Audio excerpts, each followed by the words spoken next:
कि अगर किसी ने बदमाशी करी तो उनका कायदे से इलाज किया जाएगा।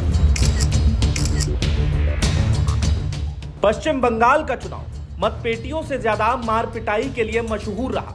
वॉशिंगटन का चुनाव भी इसके सामने बोरियत के हर पैरामीटर को तोड़ देता है। टीएमसी कुर्सी छोड़ने के हर इशारे पर नाजी नाजी करती हुई नजर आती है, तो वहीं बीजेपी हर 5 साल में नई नीतियों, नारों और नैरेटिव के साथ कोलकाता में दाखिल होती है। मोदी मोदी मोदी मोदी। लेकिन 2 मई दीदी गई का जवाब खेला होवे से दे दिया जाता है। ये बीते बंगाल चुनाव की ही बात है, लेकिन इस बार का चुनावी एपिसोड फरवरी की ठंडक में घुलती मार्च की गुनगुनी हवा के जैसा महसूस होता है। बांग्ला दखल करे दिल्ली থেকে बीजेपी हटाओ। खुदी को कर बुलंद इतना कि हर तकदीर से पहले खुदा बंदे से खुद पूछे, बता तेरी रोजा क्या है। मैं दीदी को कहने आया हूँ, दीदी टाटा बाय बाय। टीएमसी को अब सरकार से जाना ही होगा। मतलब कुछ बदल तो रहा है, लेकिन बदलने की इंटेंसिटी कितनी है ये बात नामालूम है। मतलब जीत हार के विचार पर कब बारिश पड़ जाए ये कोई बता नहीं सकता। इस बीच नेता, अभिनेता, भतीजे, दीदी, दादा से पटी बंगाल की सियासत में अजय पाल शर्मा की अवधि स्टाइल में एंट्री होती है।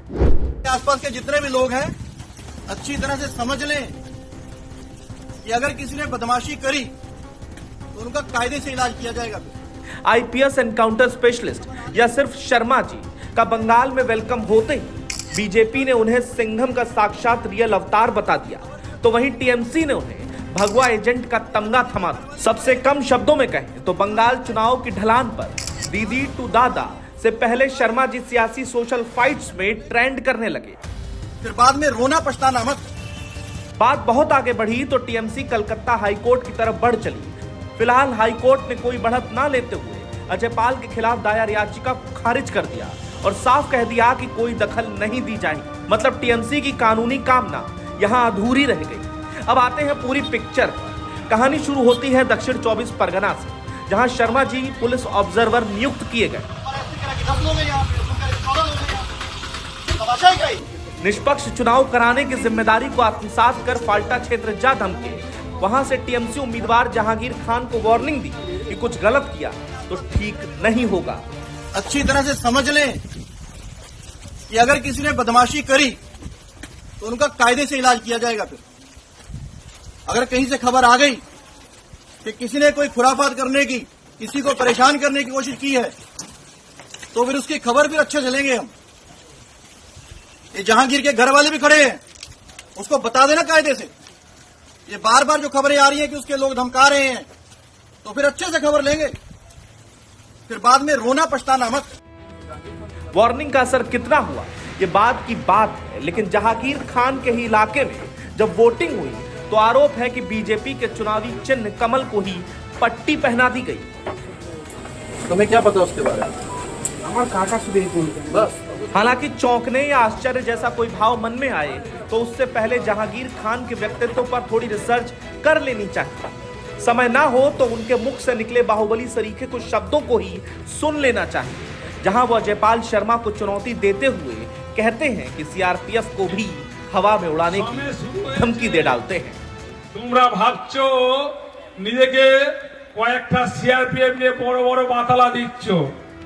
इलेक्शन कमीशन अपने सख्त लहजे के लिए पूरे देश में जब वाहवाही बटोर रही है, ठीक उसी वक्त उसी की नाक के नीचे जहांगीर खान ने 4 मई के बाद सेंट्रल फोर्सेस को खदेड़ देने की बात कहते हुए माइक पर खुद पर लगे आरोपों को बयानों से लैस स्वीकृति दे डाली। लेकिन इस नेगेटिव दिलेरी के पीछे हिंदी पिक्चरों का कोई दिलावर सिंह नहीं था, बल्कि जहांगीर के सिर पर ममता बनर्जी के भतीजे अभिषेक बनर्जी का सुरक्षा कवच सरीखा हाथ है।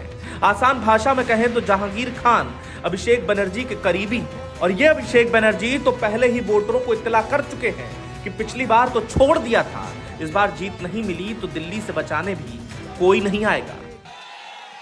কোন জল্লাদের কত ক্ষমতা আর কার দিল্লির বাবা কাকে বাঁচাতে আসে আমি 4 तारीख দেখব। अभिषेक बनर्जी के बयान में दिल्ली शब्द का इस्तेमाल सरहदों से पटी किसी राजधानी के लिए नहीं हुआ, बल्कि बीजेपी को दिल्ली का सियासी पर्यायवाची बताया गया है। अब एक बड़े नेता का भतीजा प्लस नेता धमका रहा है उसका राइट या शायद लेफ्ट हैंड नेता भी हवा में उड़ाने की बात कर रहा है।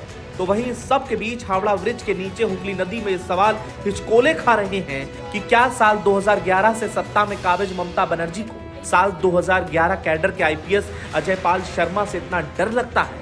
क्या टीएमसी में इस बात का पैनिक है कि अगर भारी सुरक्षा के बीच वो वाले वोटर्स बाहर आ गए तो खेला रिवर्स हो सकता है? और क्या इस बार प्री पोल में यूपी के अजय पाल की एंट्री पोस्ट पोल में बाबा के बुलडोजर की एंट्री का रास्ता साफ कर देगी?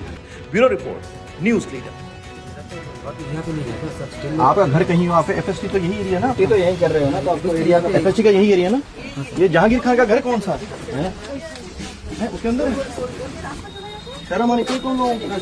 शर्म मैं बता रहा हूँ, इतना हल्के में इतना ले रहे हो ना, केसेस सबके खिलाफ रजिस्टर होंगे, जाएंगे सीबीआई को इन्वेस्टिगेट करते रहना सारा दिन।